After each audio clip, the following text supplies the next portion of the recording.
Please sit down. I learned a long time at ballparks, when they stand up, they're getting ready to boo. So just set it on down. First of all, I cannot thank Commissioner Seelig, and I thank him so much for introducing me, because of all the hours we spent together talking over the years when I went into Milwaukee. And I thank him for his kindness. But he has to be, and he's told me to call him Bud. I could never call him Bud. He is the commissioner. And let me tell all of you this. Whether commissioners sometimes make mistakes, they're human beings. But nobody loves the game of baseball more than this commissioner. He truly loves the game. And when I look out here today, if you don't think baseball is the greatest game that the kids ever made, and the kids have played on the sandlots in the streets of New York as Willie played stickball when he was in the big leagues, if you don't think it's the greatest game, leave, because you're missing it all. It's the greatest game there ever was. It is the only game where nobody cares where you come from, and nobody cares who you are. They only care, can you play? That's all this game is. It's a game of having fun. I want all of you at this moment, and it's a must for me, because this will be the last time I ever get to speak. Because when I walk away from here today, I'll never win another game and I'll never lose another game. And I know that. So in that respect, it's a sad moment for me, knowing I will never get to get up in front of a group. But I want you to take a look at the people behind me and put it in your brain when you look at them. The people that came before them, and these people, and the people that will come after that. That is baseball. All the other stuff you've heard about baseball is just a makeup. Those people made this game, and they will protect this game.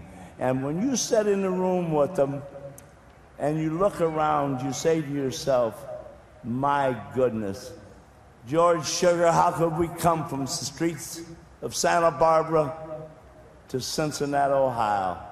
That's impossible. How can a young man from Bridgewater, South Dakota, 600 people, and couldn't play, ever be in front of a microphone, and they're talking about the third winningest manager? Well, let me tell you this, and get it straight, and I hope every manager that follows me will listen very carefully. Players earn this by their skills. Managers come here, as I did, on their backs for what they did for me. I never believed different. I will never believe different. And I think that's what made my career so lucky.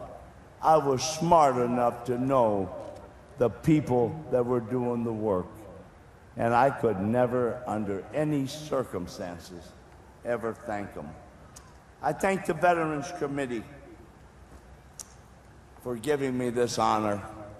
I thank Dale Petrosky and all the people at the Hall of Fame. I wish all of you out there could have had the opportunity I had the last 4 days. I have never in my lifetime been treated like that. I even told my wife, I said, you know, they're treating me so good, I feel like I'm important. Maybe I'll start acting like I'm important. She said it wouldn't do no good because nobody pay any attention. So, you know, that is the way they treat you. And I thank Dale so much. I can't thank you enough.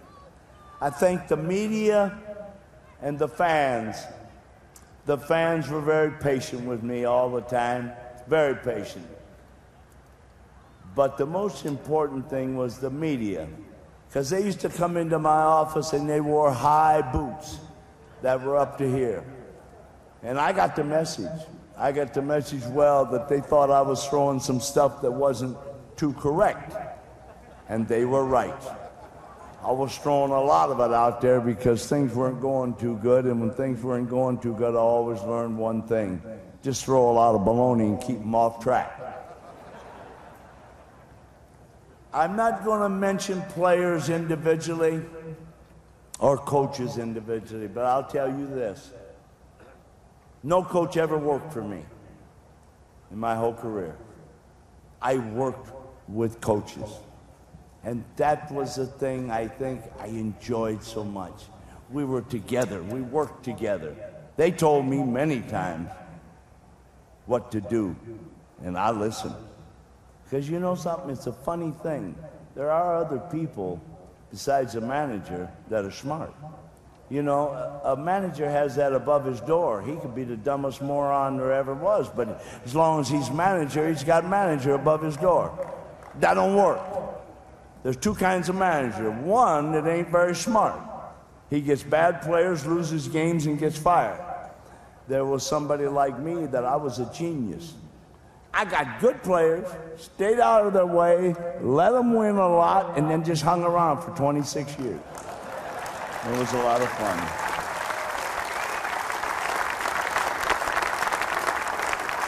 My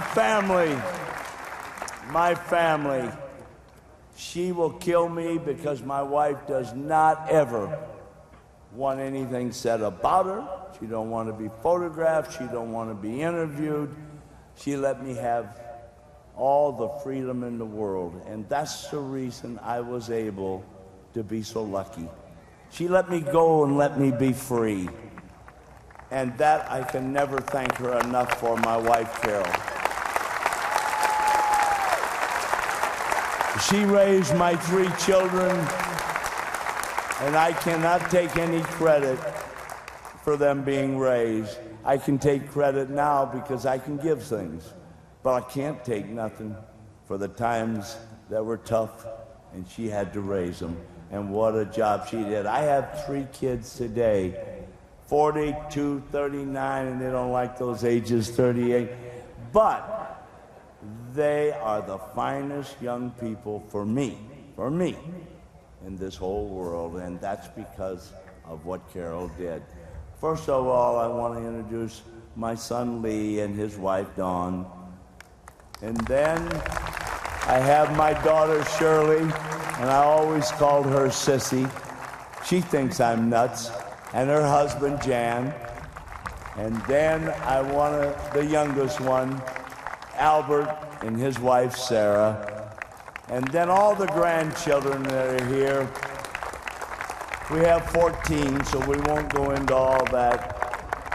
I just want them to know that they have tremendous parents, and if they will listen to them, they will grow up to be good citizens. And I want them to grow up for what my father said.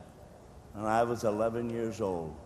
My father never got past the 3rd grade, but there ain't a guy that ever went to Harvard smart as my daddy. My daddy said this. He said, I'm going to give you a gift.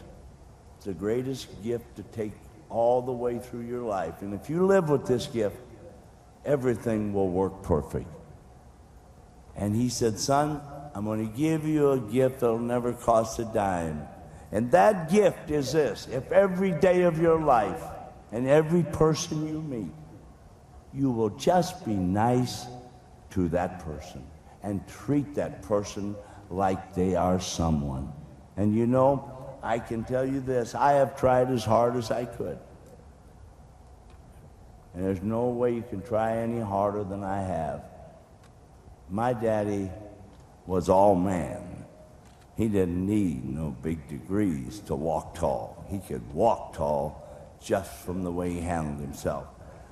Then I would like to tell all my friends, every friend I've ever met, and I've met a lot of them, I thank you for everything. I thank everybody up at Sunset Golf Course in Thousand Oaks because they ain't getting none of my money all this week. I'm the sucker up there, and they get all the money. They ain't getting nothing this week. I want to thank the 1951 American Legion team. I played on the Detroit Mission, won the national championships. That was right after Frank Robinson killed us in 50. Came down from Oakland.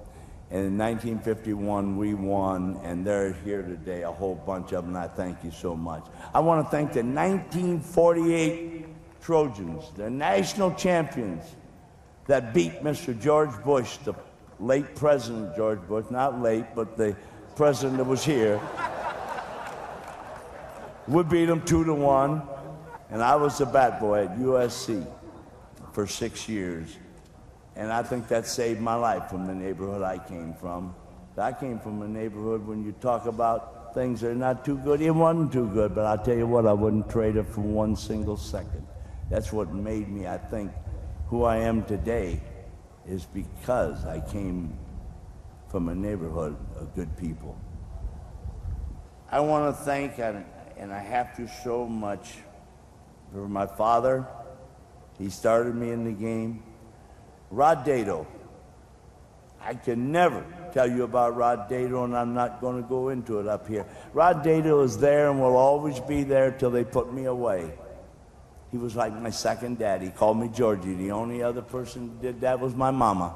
She called me Georgie. Rod Dado called me Georgie. Lefty Phillips. If you could only have known Lefty Phillips. Oh, my goodness. What a tremendous man. And this is his day that I'd like to think that he's here. And I know he's here in me. I don't know where else, but he's here. Benny Lefevre, Jimmy Lefevre's daddy, my American Legion coach. Bud Brubaker, my high school coach, and Art Masmanian, who's not here, coached at Mount Sac for must be 2,000 years. He's been at Mount Sac, and he just retired. And George Sugar, my first manager I ever had, and I'll tell you this, he had all the smarts. I had the title. And Georgie, I can never tell you enough what it meant to have you there, because you took care of everything when the problems got tough. And I had a tight one, as the players know what that means, a tight one all the time, and Georgie took care of things. A man named George Kissel, the greatest single instructor I ever seen on fundamentals in my life, 50-some years with the Cardinals. And Georgie, he was something special to me.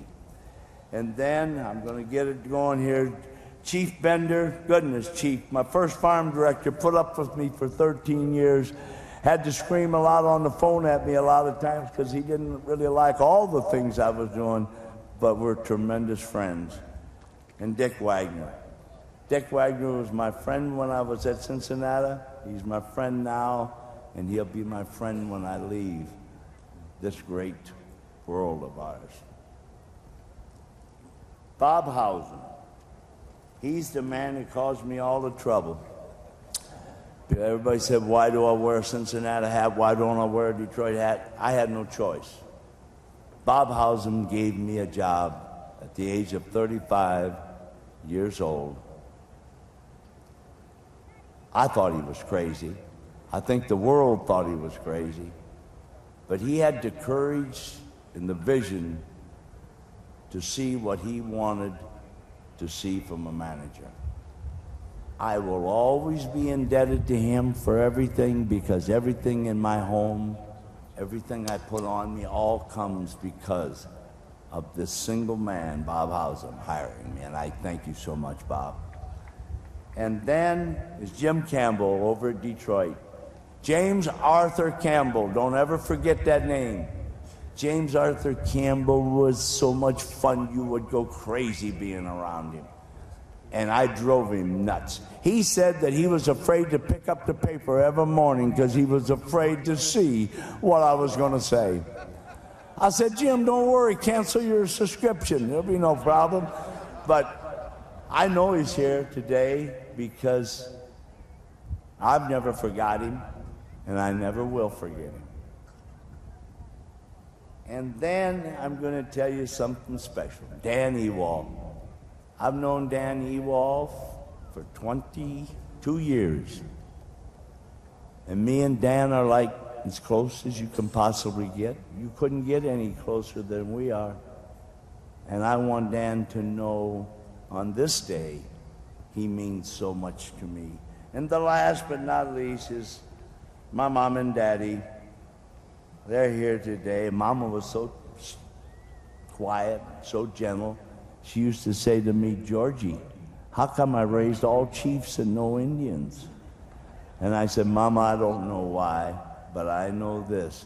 My mama was a real mama, and I enjoyed so much her times. I thank all of you, and I want you to know that my family and my two sisters who couldn't come are at home, and my brother who couldn't come, and my brother and sister-in-law who couldn't come, and every other person. Don't ever forget how special that is. And don't ever forget, as long as you live, you will never in your lifetime see people of that greatness again. Thank you so much.